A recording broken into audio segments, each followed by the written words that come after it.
Views and opinions expressed on all radio shows broadcast on Tom's Radio Toronto are entirely those of the hosts, guests, and callers who are entirely responsible for all show content and do not in any way reflect the opinions of Tom's Radio Toronto or its staff. These broadcasts are presented and made public as entertainment and general information only, in the hope that they will be entertaining and informative to listeners. They are not intended to diagnose, treat, cure, or mitigate in any way any disease or condition or to promote any specific lifestyle, belief, religion, political affiliation, or other personal practice, nor is the information presented necessarily accurate or verifiable. Nagbabalik po ang Balitang Bayan News at 4. Ito pa rin po ang inyong kabayan, Mondatol. Top of the story at this hour, prisoners sue Hawaii executives. Naku po. Well, data in Honolulu, Hawaii, June 10, a class action lawsuit has been filed on behalf of inmates in Hawaii, arguing that the state has failed to protect people from coronavirus outbreaks in unsanitary jails and prisons. The lawsuit says nearly half of the prisoners held by Hawaii have contracted the virus and that 5 out of 9 facilities have experienced uncontrolled outbreaks of coronavirus cases. The lawsuit describes poor conditions such as cells not being sanitized or cleaned when virus-positive inmates move out and a new prisoner moves in. Yan po ang malaking problema. Yun po ang problema sa Pilipinas eh. Sinasabi natin nun, wala pong balita. There are no news in the Philippines that the inmates are being treated of vaccine against the pandemic or COVID-19 viruses. See what happened in Hawaii now. Of course, all the people in the world, even if you are prisoners, you have all the rights to complain of what's going on inside your cells. Of course, there is pandemic. Even the prisoners, kasama po yan sa pwedeng tamaan ng virus. Now, they've seen that, look, near half of prisoners in a Hawaii jail, 5 out of 9 facilities have experienced uncontrolled outbreaks. Kasi, paano nga ang ginagawa nila ron? There are no news whatsoever, especially in other poor countries. Even in the rich countries, in America, Canada, the G7 nations, do we read news about their prisoners, their inmates? Those people still waiting for the decisions of their cases. They are not convicted yet, and yet they are inside the cells, the prisons. Well, we don't know what will happen with these charges. Of course, it is a class action suit. It is a civil case, and it revolves around probably millions of dollars. Actually, karamihan po sa ibang bansa, especially in America, yung pong kanilang mga prisons, ay yung po ay pinatatakbo, administered by private people o agency o firm or organizations. At binabayaran sila ng gobyerno or other entities para kontrolin ang mga prisons sa buong teritoryo nila, especially probably in this Hawaii. I was not able to research. I just saw the news while going inside this booth. Now, prisoners have the right to complain. Kapag nakita nila na talaga naman may pandemic nga, hindi naman sila exempted na tamaan ng or magkasakit, mahawahan. Isa lang ang pumasok doon o nadalaw siguro na isang may tama, ika nga natin, lahat sila madadamay. Talaga hindi sila makakalabas yun because they're inside the prison. Well, of course, let's see what will happen this. I'm going to make a follow-up research on this. The prisoner sue Hawaii executive who handles the jail. Okay, the penitentiary of Hawaii. Wow, mabigat ito. Well, concerning ito po, tungkol dun sa mga nababasa natin doon, no, we read in Facebook, on other apps, na yung COVID virus daw, it is a leak from a factory in Wuhan, China. Di po ba? Nababasa natin ng araw at the start of this pandemic last year kung ano po mga fake news. Yung iba po naniniwala ka, yung iba naman they just shrug it off. Pero eto, nagpadala ang World Health Organization na isang team sa Wuhan, China to study what really transpired. Where did this pandemic or rather coronavirus came from? The story goes like this. Virologists denies COVID leak theory. Far industry blamed. Deadline Wuhan, China. June 10, the lab leak theory that the COVID-19 virus escaped from a Chinese laboratory is extremely unlikely. A renowned German virologist has told Swiss digital magazine Republik as about the origins of the coronavirus and the theory that it accidentally escaped from the Wuhan Institute of Virology. Christian Drosten, a German virologist at the Berlin-based Charité Institute of Virology, said this idea of research accident is extremely unlikely for me because it would be far too cumbersome or unbelievable.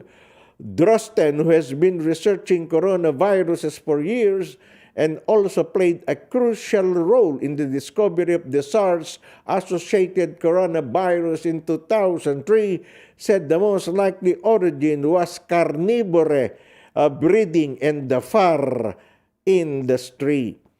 In the article, Mr. Drosten, where did the virus come from? Drosten told the Republic journalist that he has no evidence for the conjecture except for the clearly proven origin of SARS-CoV-1, a virus of the same species.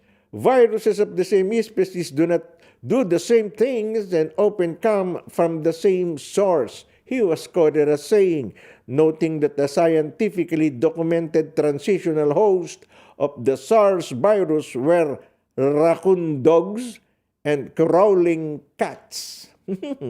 Galing doon.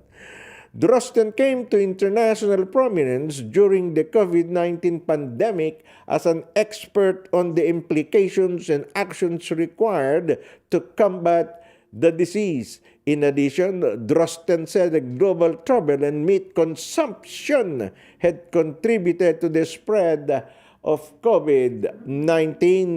Travel makes it easier for a local epidemic to turn into pandemic. At the source, at the transition from animals to humans, we humans use more and more land in the wild animal areas and intensify livestock husbandry. He said, the hunger for meat of growing humanity. Oo nga, ano? Gutom.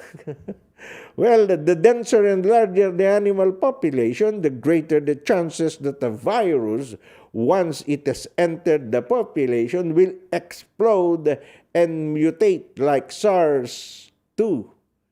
Drosten added, posible po. Ako naniniwala rin, I believe in this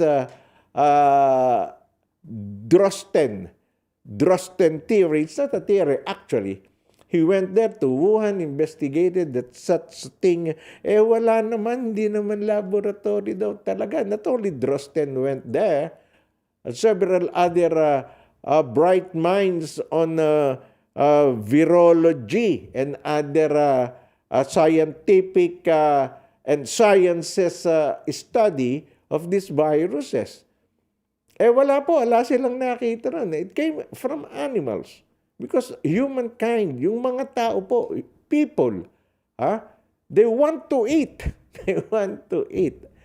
Kung pwede lang kainin siguro tao, kakainin ng tao. Wag naman po, no? I'm just knocking on wood here.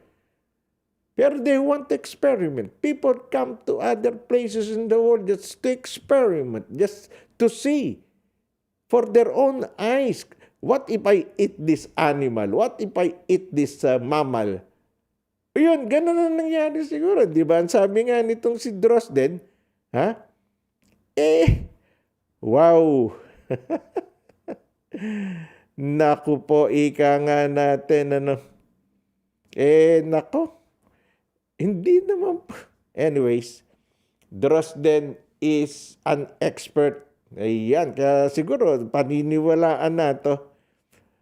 Hala, yan po ang ating sinasabi. Huwag paniwalaan lahat yung nababasa sa Facebook. Mga fake news yun. Nagsabi nga, kasama pa raw yung isang bilyonaryo naka-inventa ng Microsoft chips na yan ang nagpagawa ng virus. Biro, papagawa mo yung virus just because of your para daw makagawa ng vaccine na itutusok sa tao. Nandun na yung, wag po natin. Ngayon, napaniwala nyo ba buong mundo? Hindi po. Talaga namang, virus Well, Asia seeks foreign help. Opo, hindi lang po ang buong ibang mayayamang bansa ang pwedeng magbigay. Anyways, tingnan po natin to. Bakit ang Asia from Sri Lanka? Dateline, Colombo. Sri Lanka began injecting pregnant women with the Chinese coronavirus vaccine yesterday or Wednesday. And Nepal resumed inoculation with the China-made jab as India's neighbors turned to Beijing and Moscow for help with supplies. Nepal halted inoculation at the end of May after its stock of AstraZeneca shots and Chinese Sinopharm jabs ran short. The program resumed on Tuesday after 1 million more Sinopharm doses arrived from China, the only country that has so far responded to its appeal for help. Ganun naman po talaga yung karamihan sa mayayamang bansa, the rich countries, siyempre uunahin nila kanilang mga citizens. Especially, kita nyo ang Amerika. I'm not pinpointing to America per se. But of course, yung pong, siyempre, leaders of this wealthy nation, the number one country in the world with the number one infection rate in the world, siyempre, they will inject first their countrymen. Yung mga America, bless America, sasabihin nila, here are the vaccines made by Pfizer. And Johnson & Johnson, no, hindi ko po alam, ang Johnson & Johnson ba nag-i-inject na? Johnson & Johnson claimed that it's only one dose of JJ would be enough to combat or rather to face or rather to stop a virus. Okay, tinan po natin. Ito, yung Nepal lang. India has previously supplied Nepal with the AstraZeneca vaccine from its manufacturer Serum Institute. But in March, froze vaccine export as infection soared domestically. Of course, matindi po ang dinadanas ng India. Although they are sending their own vaccine sa almost all part of the world, particularly in Asian countries, hinto muna sila sa pagpapadala sapagkat ang laki-laki po, 400,000 a day infection in India. Bumaba na po ng less than 100,000 a day yata, pero umangat na naman. Siyempre po, napakaraming tao, dikit-dikit po sila ron We know how many billions of people, parang China po yan Sumisigunda sa China ang India sa paramihan po ng populasyon. Kaya nga po ang China noon one child a family. Ngayon tinaasan na naman yata ng 2 children, 2 kids per family. Ganon din siguro sa India. Well, Nepal has sent requests to many countries, including both neighbors, United States, Russia, and other countries, but no additional vaccine has arrived yet. Well, Health Ministry official Samir Kumar Adhikari told the media people, barely 2% of the country's people are fully vaccinated. Around 1.3 million people received one AstraZeneca dose in March but have since been unable to get a second. Yun po ang kalagayan ng ating mga kababayan. Hindi naman, actually, humankind. When you said kababayan, kababayan sa digdig. Kahit hindi po Pilipino yan, siyempre. Kung may magagawa nga lang ang Pilipinas, kung meron lang vaccine siguro ang Pilipinas, ay pwedeng magpadala ang presidente natin doon. Sa atin nga po, 108 million Ilan pa lang natuturukan? Ala pa po yatang 5 million o 10 million paano po? Ngayon pa lang nadadatingan. Vaccines are starting to arrive in the Philippines. Yeah, AstraZeneca just sent the 2.2 million. Binayaran yun, Pati po ang private corporation. They bought their own vaccine from America, from AstraZeneca, Sinopharm, China, for their own use. Para po sa kanilang daan-daan libong mga empleyado, bibigay nila ng libre para makapagtrabaho. Their employees have to be vaccinated for them to return to work, for the economy to again rise to where it used to be. Yung pong ibang bansa na kulang po, nga natin sa pera. Pera ngayon ng pandemic Nakikita po natin, pag wala kang pera, wala kang mabili, hintayin mo muna. Bibigyan ka naman ng libre ng COVAX na World Health Organization. Pero after that, kinakapos na rin po ngayon ng COVAX ng World Health. Kaya nga, nag-raise sila ng pondo. Okay, they have $5 billion now.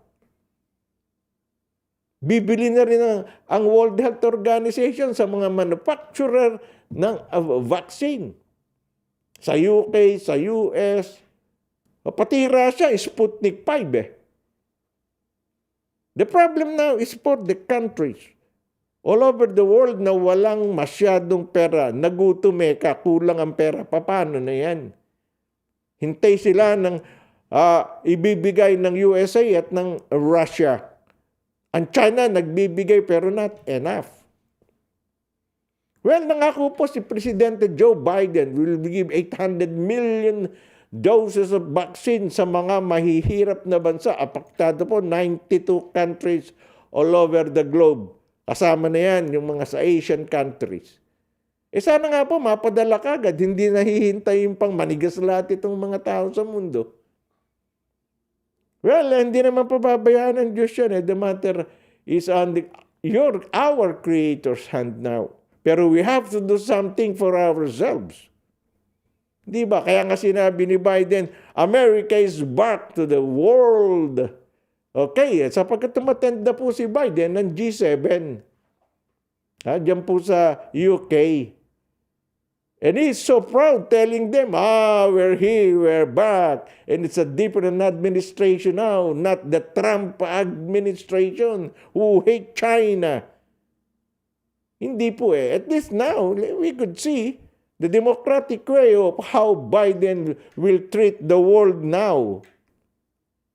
Sapagkat yung dating administrasyon ng Trump, sinisisi ang China sa pagkakaroon niyan. Despite the fact, knowing na nagpadala nga ng mga scientist na hindi naman ginawa talaga sa China yung virus na yan. It is not a lab-leak virus, but a natural cause ng virus yan from animal to man. Kaya kumalat, isang tamaan lang na tao, nagbiyahe na papunta ng Europe, nakanan Kakalat na yan. So sana nga po, mabigyan ng Amerika at ng Russia itong maliliit na bansa andito sa Asia. Okay? Well, sa pagkapatuloy po ng ating balitaan, sa Yangon, Myanmar naman, kilala nyo to si Suki ng Myanmar. Katatapos lang po hanggang ngayon, nagkudita doon. Well, Suki hit by graft, illegal payment rap. Ito pong si Suki, yan po ang leader o dating namamahala o pangulo ng Myanmar. Nagkudita, ikinulong siya. Ano ang latest sa kanya? Magbabalik po ang News at 4 after some words from our friends. you an international student who has recently graduated from a Canadian post-secondary school? If you have graduated from a designated learning institution, you could be eligible to apply for permanent residency under the new pathway set out by Immigration, Refugees, and Citizenship Canada.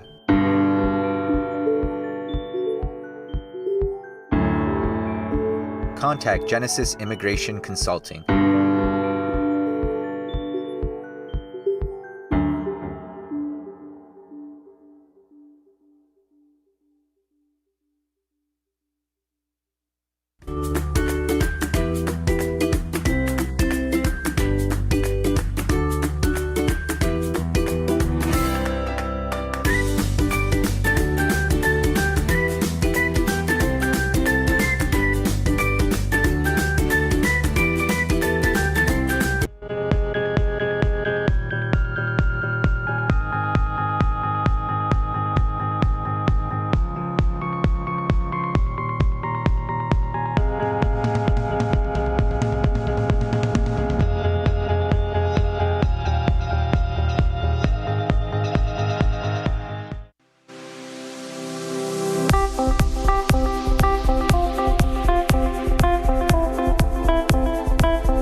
From Yangon, the Myanmar junta has deposed civilian leader Aung San Suu Kyi with corruption charges over claims she accepted illegal payments of gold and more than $500,000 in cash. State media reported yesterday the country has been in turmoil since the generals ousted Suu Kyi on February 1 with nearly 850 civilians killed in a brutal crackdown by security forces on near-daily protests against the coup.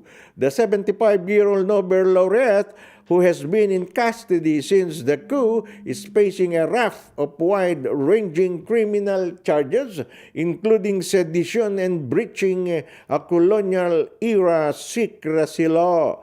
The latest charges relate to the allegations by the former Yangon Region Chief Minister that Suu Kyi illegally accepted $600,000 in cash from him along with around 11 kilograms of gold. Naku, 11 kilos ng gold.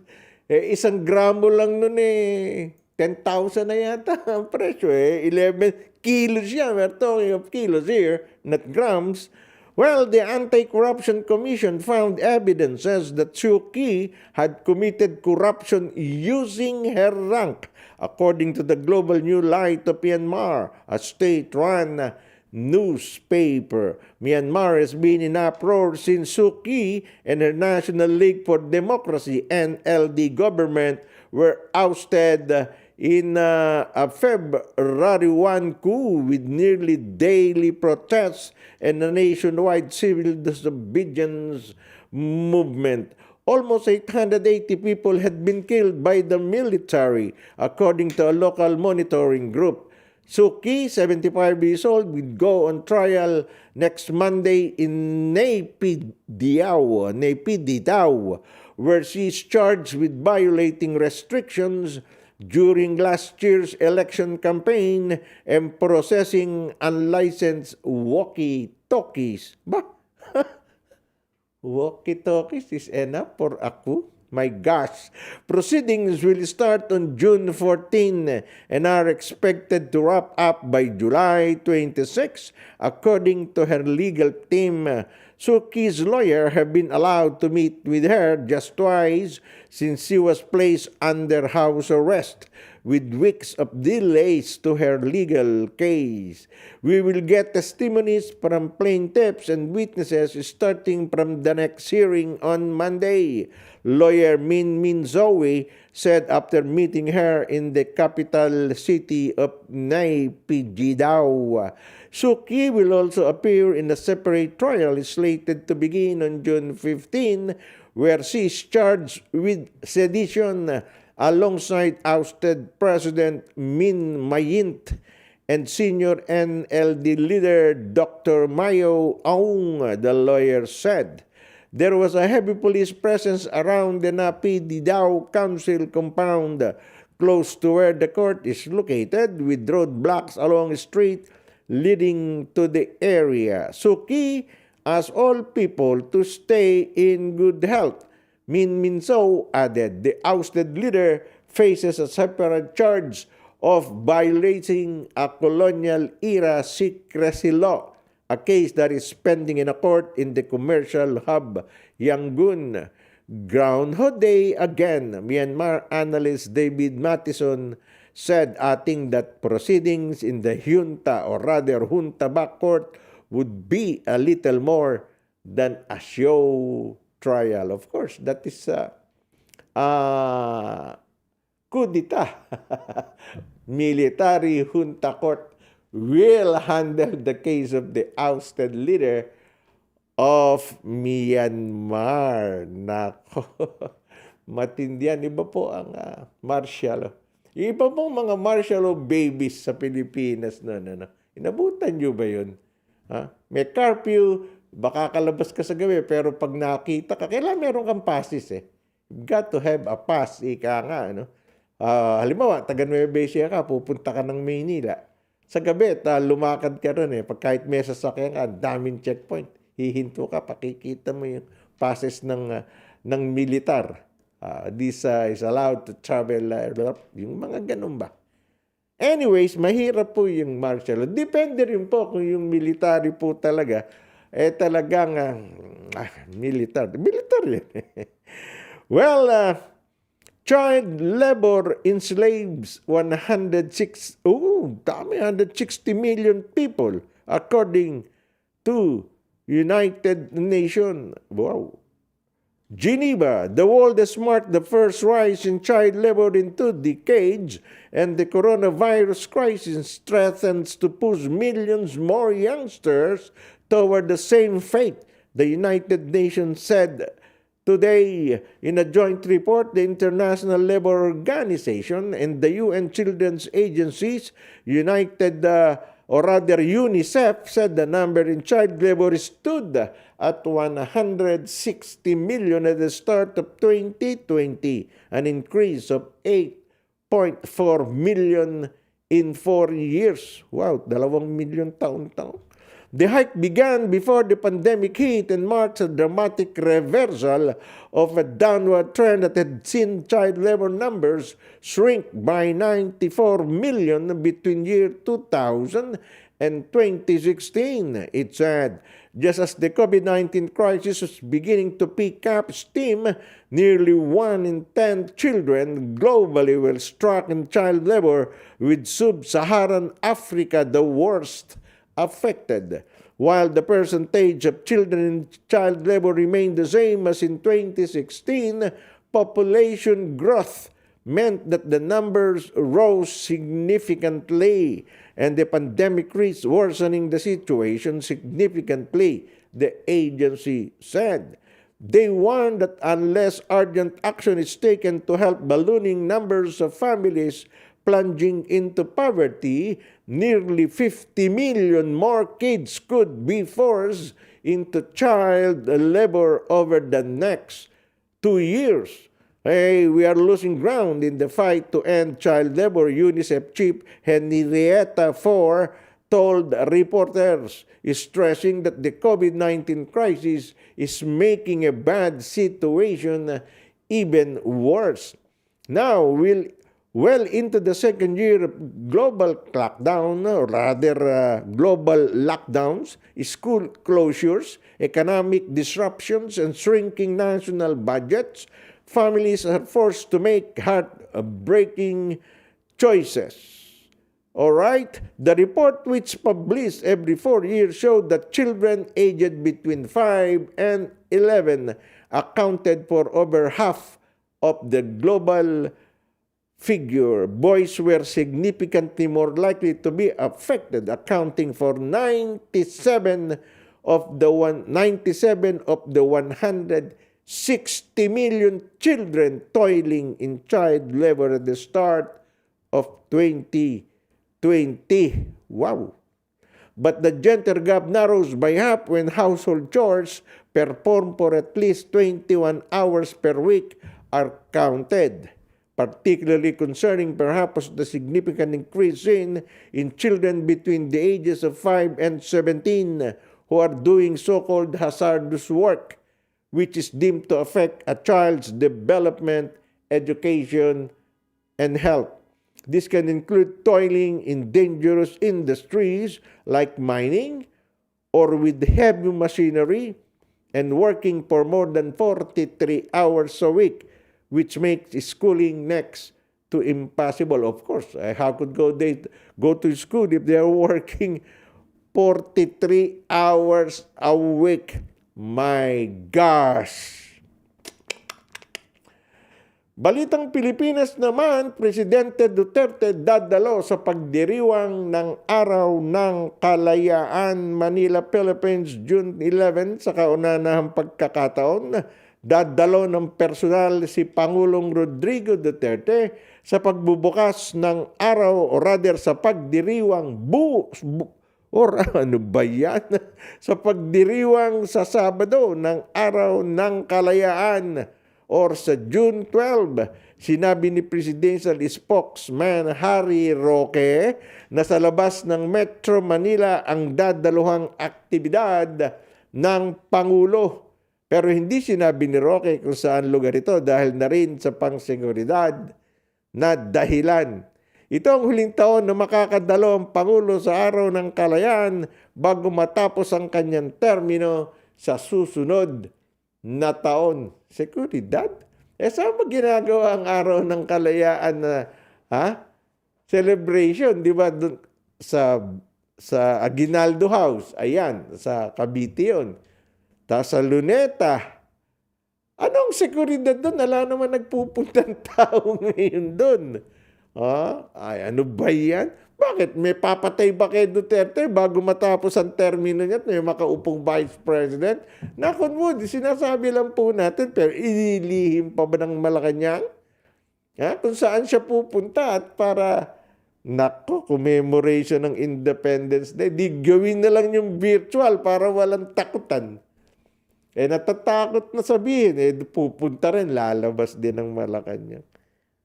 Ano ba yun? Ngayon ko lang narinig yun, naging sikreto kung saan gagawin yung Araw ng Kalayaan ceremonies na kung saan ang di sa Luneta lang yan, saan pupunta yan? Mag-aalay lang ng kanyan, ng bulaklak dun sa monumento ni Dr. Jose Rizal. Ganun naman yung igwawagay yung bandila doon sa bahay ni Aguinaldo sa Cavite. Ayun, hindi po ba ganun? Anyway, natawa ko rin inililihim kung saan pupunta ang Pangulo sa selebrasyon ng araw ng parang may mga assassin. Parang movie, mapapanood sa Netflix. Wow! Baka naman santambak ang bala para sa probinsyano. Hindi na ubus-ubus ang bala. May sagot dun si Tito Ren, Hipolita Galing. Naku, hindi ko pa napanood yun. Baka mamayang gabi, pag wala, sa Lunes, Martes. Alright, ito po ang nakabibigla na balita.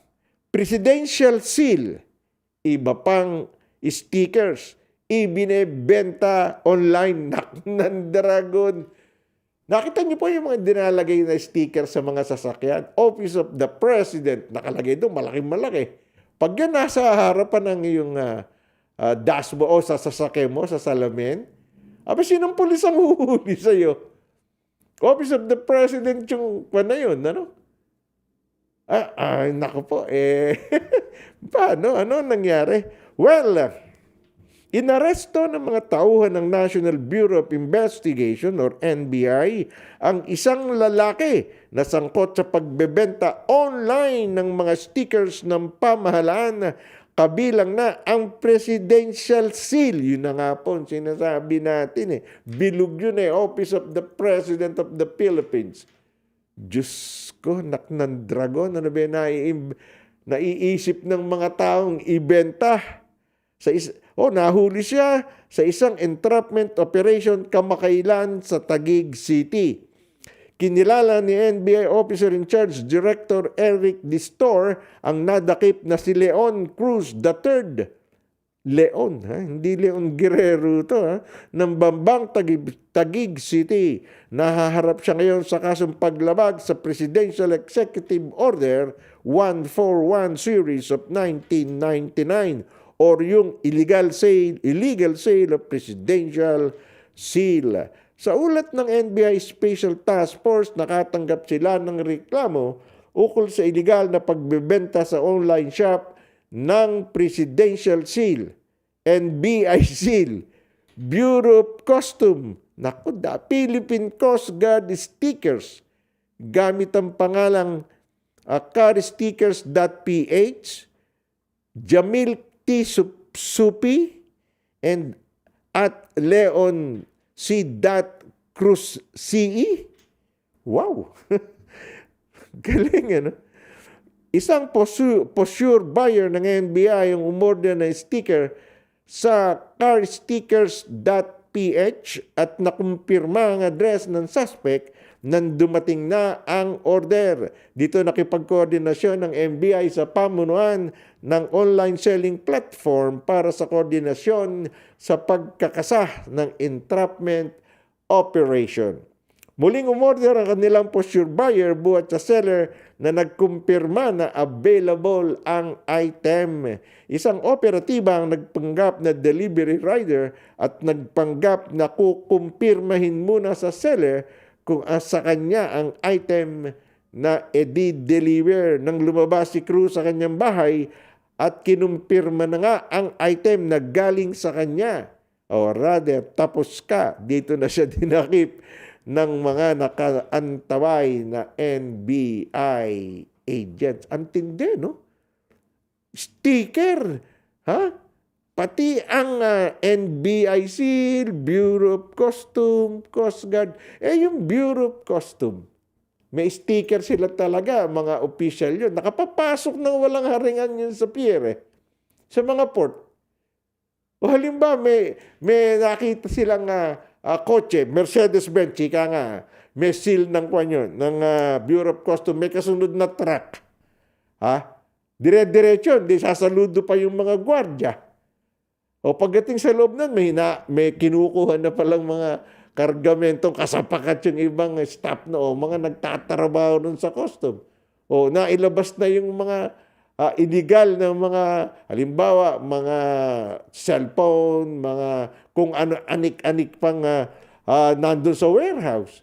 May sticker ng custom halimbawa, ang sticker na ilagay niya, pang commissioner. Sino haharang doon? Di takot lang ng mga gwardya. Hindi po ba? Yun na nga. Naku, matindi ito. Buti nayari ito. At sa online lang nabibili, Siguro ogag naman itong angat-angat na agnat-agnat. Huwag natin sabihin tanga.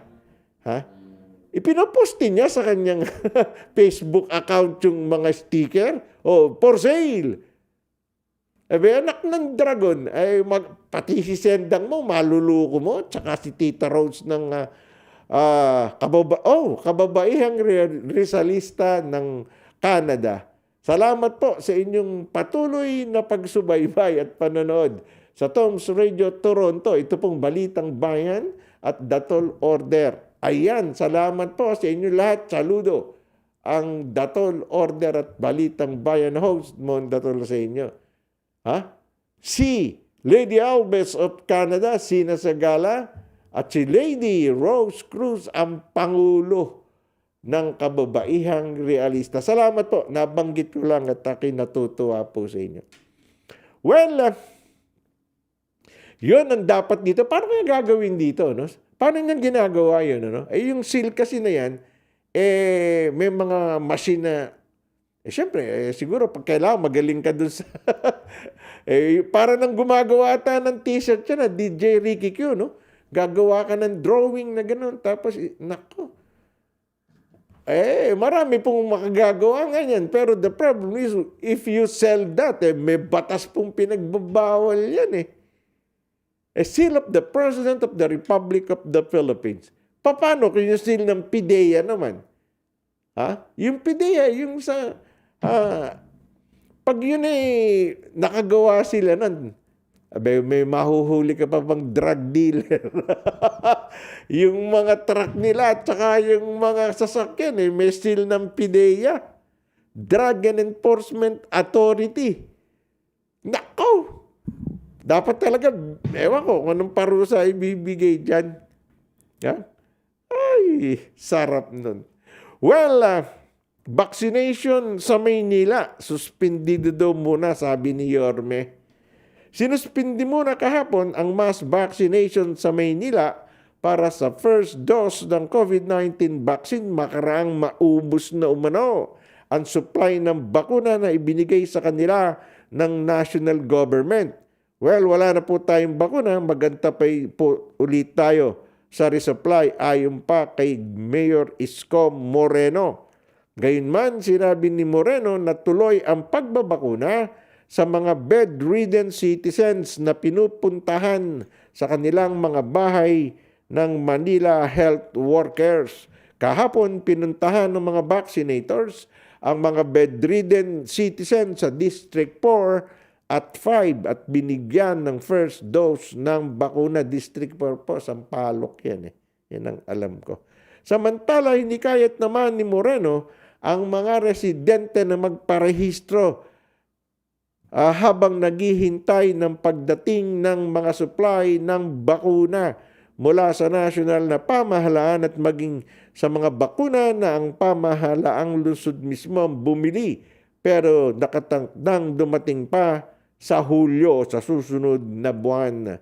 Nasa 306,975 doses na ng COVID-19 vaccine ang naiturok sa mga residente ng lungsod hanggang nitong June 9, 306,000 pa lang.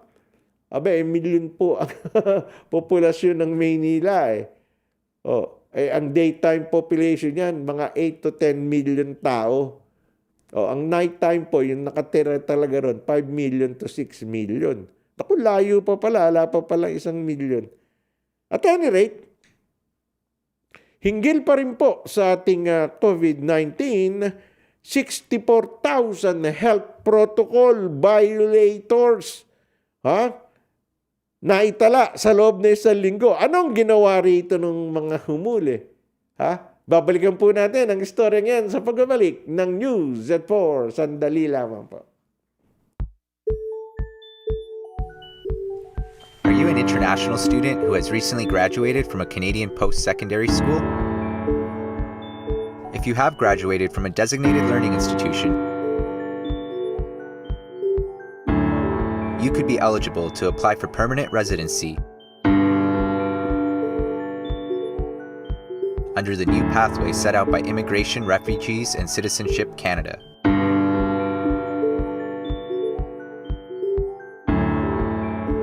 Contact Genesis Immigration Consulting.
Mahigit 64,000 community health protocols violations ang naitala ng Department of Interior and Local Government sa bansa sa loob lamang ng 1 linggo.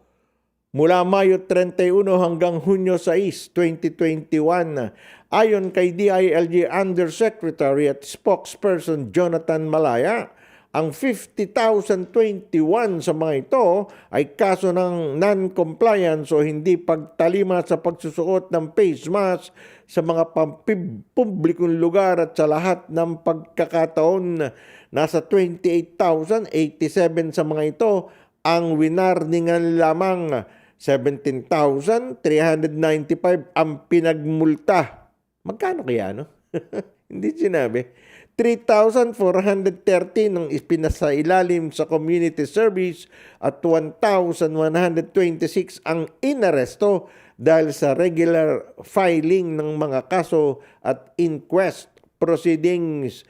Meron ding naitalang 13,882 paglabag sa physical distancing at 613 kaso sa mass gatherings. Ayon kay Malaya, ang naturang bilang ay malaki pa rin dahil mahigit 1 taon na ang pandemya. Oo nga, 64,000 in a week? 52 weeks in a year. Million na pala. Kung susumahin mo, million na nahuli rito. Alam niyo, suggestion ko noong araw nung sa pandemic na sabi ko nga, lahat ng mahuhuli, pagmultehin niyo 100. 100 piso. Sa susunod na pangalawang huli, 200. Pangatlo, 300. Itong sinasabing 1 week, 64,000. Magkano yan kung yan pagmumultihin nyo, bawat isa? Alang reprimand, multa ka agad. 64,000 times 100, 6.4 million pesos. Sa 1 linggo. Biruin mo yun. Makabibili na ng pambakuna yun. Hindi titigil yan Hindi magtatanda. Ika nga, lagi natin binay-baby ang nahuli. Para lang yung problema ng mga kabataan yan Pag below 15 years old, kahit anong kasalanan ng gawin, hindi uhulihin. Dadali lang sa DSWD sa Pilipinas. Ang pagsasabihan, magulang. Tapos pauuwiin din. Yun po ating sinasabi Pag bata, minor, walang kulong. Hindi po ba? Ito, nabanggit ko lang yan. Anyway, ang mga kabataan doon ngayon, lalo ngayon may pandemya, nagkakaroon ng mental health issue. Kaya nakagagawa ng mga bagay na hindi natin sukat akalaing magagawa simply because of some mental problem. Ika nga natin, the best case scenario here yung pong nanagasa. Nanagasa ng pamilya. 5 namatay, may isang batang hanggang ngayon nasa ospital.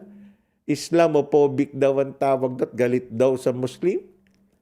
Nung kanilang makita yung record, meron daw sinasabing problema sa mental health yung 20-year-old ba yun? 18-year-old na batang yun? Paano ngayon yun? Would he be treated as an adult?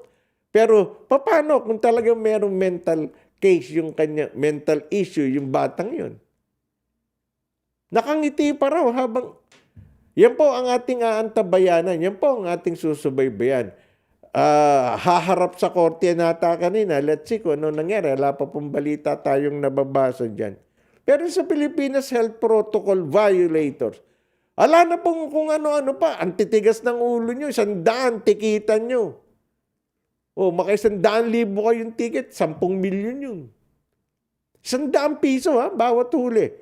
Pag pangalawang huli, violator ka, paulit-ulit ka. 200, 300 hanggang 500. Pag hindi pa naman, dala yan hanggang maubusan ng pera, dumami perang pambili ng kwan. Huwag lang pong kukupitin ng mga magbibigay ng kwan, ng ticket. Di ba? Sige, huwag lang ng tikitan. Yung pong ganun, gali ng mga nanghuhuli sa atin. Sino ba yung abogado mo? Ha? Si Bonifacio. Wala namang Bonifacio sa pera. Si Ninoy Aquino, magaling yan. Magaling na abogado yan. Sinong presidente? Si Cory. Naku, mas magaling yan. Oh. Wala na sanang ganon nangungurap. Paalis na si Presidente Duterte. Tigilan niya na yung corruption, pero hindi maalis yan. Kahit sinong presidente na upo at mauupo pa, ang corruption nandyan. Hindi po ba? Well, Court of Appeals pinatatanggal sa narco list ang pangalan ni Veloso. Ito yung narco list na sinabi ni Duterte. Tinan po natin balitang to. Inatasan ng Court of Appeals ang mga law enforcement agencies ng gobyerno na tanggalin sa talaan ng narco lists si late Representative Vicente Veloso III. Makaraang pagbigyan ang apela niya na maglawas ang korte ng writ of habeas data. Bukod dito, pinagutos din ng appellate court na burahin at sirain ang lahat ng dokumento, records at impormasyon na may kaugnayan sa pagkasasangkot kay Veloso sa narco list ni Pangulong Rodrigo Duterte ayon sa resolusyong inilabas ng Court of Appeal former Special 8 Division nitong nakaraang Martes. Anong Martes lang? Nabatid na unang lumapit si Veloso sa Supreme Court para magpalabas ng writ of habeas data makaraang magkamali na maisama umano siya sa narco list. Ibinaba ng Supreme Court ang kaso sa Court of Appeals na siyang nag-aproba sa petisyon ni Velosa. Well, ditanggalin, wala pala siya. Baka nagkamali lang yung pagkakalagay ng mga sumemplang. Ika nga natin, ano? Yung mga sumemplang niyan, patay kayo kay Duterte. Ha? Isinali nyo, baka galit lang kayo kay Congressman Veloso eh. Baka may kaugnayan yung mga kalaban nito sa politika. Alam naman nyo sa Pilipinas eh. Tanggalin na yan. Hindi yan ang narco list. Hindi kasama yan sa mga protektor ng mga drug lords. Ito po ang ating espesyal na balita na gusto kong bigyan ng importansya. Maguindanao community shaves women's head to punish them for being lesbian. Masama ito. Ian Santillan, please listen. Published June 10, ayan, a community in Ampatuan, Maguindanao has publicly shaved the heads of 6 women between the ages of 16 and 20 for being lesbians. Well, photos included in Victoria Tulad's report on 24 Oras over GMA7 shows the young women being shaved bald,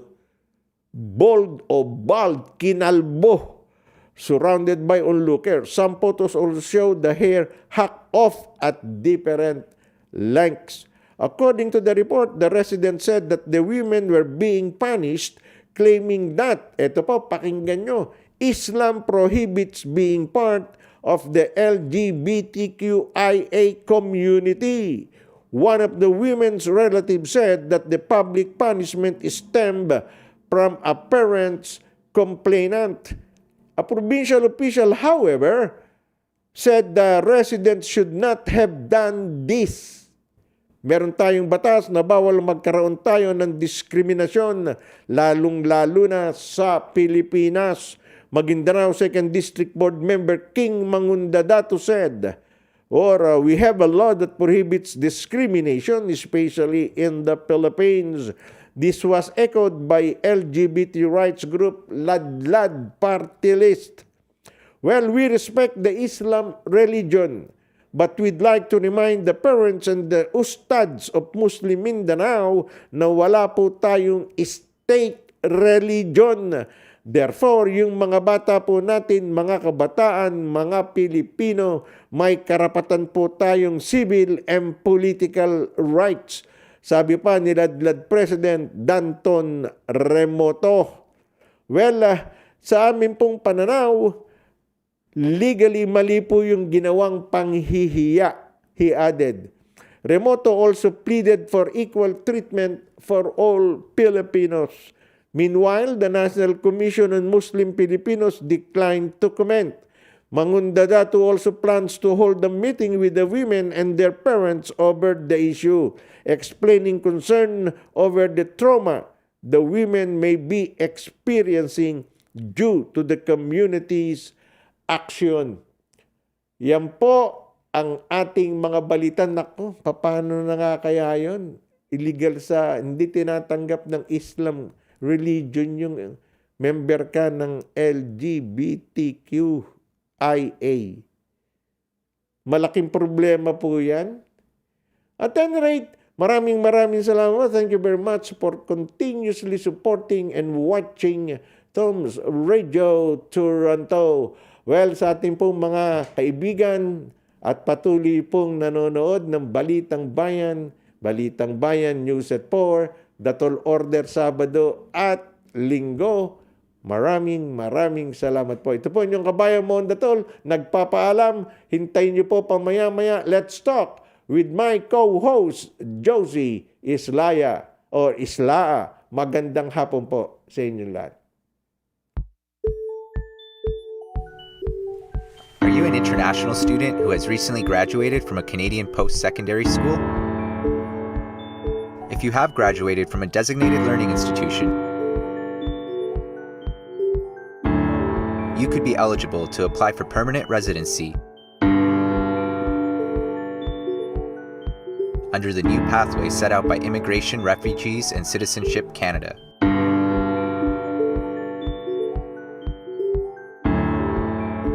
Contact Genesis Immigration Consulting